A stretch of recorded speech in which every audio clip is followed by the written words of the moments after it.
মোৰ কাখৰ এই ফুটেজটো আপোনালোকে ভালদৰে চাওকচোন ফুটেজটো সাধাৰণ যেন লাগিলেও এটো এক অৰ্থবহুল বা অসাধাৰণ এক ঘটনা ইয়াক লৈ ৰাষ্ট্ৰীয় সংবাদ মাধ্যমত টকশো অনুষ্ঠিত হ'ব লাগিছিল মোদীয়ে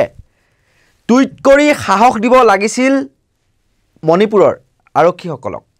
কিন্তু সকলো নিমাতি কন্যা চকুমুদা কুলিৰ ভাৱত মূল ঘটনাটো লৈ আহিছোঁ ঘটনাটো মণিপুৰৰ কিছু মুহূৰ্তৰ বাবে অস্ত্ৰ শস্ত্ৰ এৰি প্ৰতিকী প্ৰতিবাদ সাব্যস্ত কৰিছে আৰক্ষীৰ কমাণ্ডোসকলে সকলো থানাতে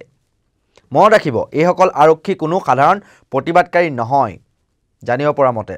ইম্ফল পশ্চিমৰ অতিৰিক্ত আৰক্ষী অধীক্ষক ময়ৰাংথেম অমিত সিঙক অপহৰণ কৰাৰ প্ৰতিক্ৰিয়া স্বৰূপে বুধবাৰে মণিপুৰ আৰক্ষীৰ কমাণ্ডোসকলে অস্ত্ৰ শস্ত্ৰ থৈ প্ৰতিকী প্ৰতিবাদ সাব্যস্ত কৰে মঙলবাৰে অৰ্থাৎ ২৭ ফেব্ৰুৱাৰী নিশা প্ৰায় ২০০ আক্ৰমণকাৰীয়ে আৰক্ষীৰ শীৰ্ষ বিষয়াজনৰ বাসগৃহত তাণ্ডৱৰ সৃষ্টি কৰে মেইটেই ভিজিলেন্ট গ্ৰুপ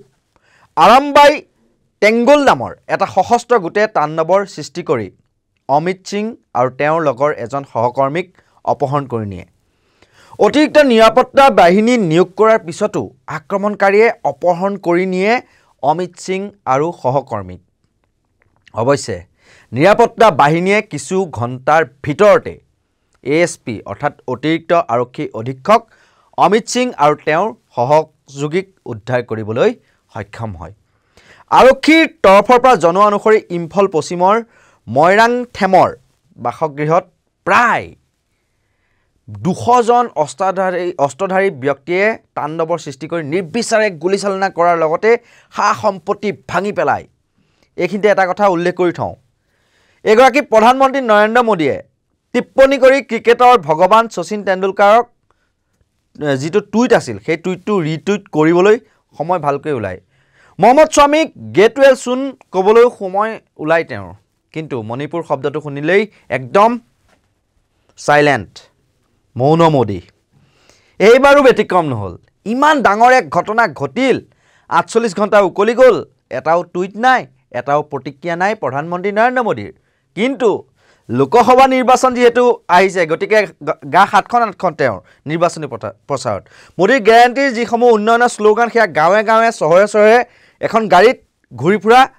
ঠিকই আপুনি দেখিব কিন্তু ডাবল ইঞ্জিনৰ চৰকাৰ হৈও আজি পৰ্যন্ত মণিপুৰলৈ শান্তি ঘূৰাই অনাত চূড়ান্ত ব্যৰ্থ এন বীৰেন সিং আৰু প্ৰধানমন্ত্ৰী নৰেন্দ্ৰ মোদী ঠিক সেইদৰে গদি মিডিয়াও ব্যস্ত এনেবোৰ প্ৰচাৰতহে কংগ্ৰেছ জয়ী হোৱা ৰেলীত পাকিস্তান জিন্দাবাদ ধ্বনি দিছে হেনো মোদীৰ গ্যাৰাণ্টিক লৈহে টকশো অনুষ্ঠিত কৰিবলৈ সময় পাই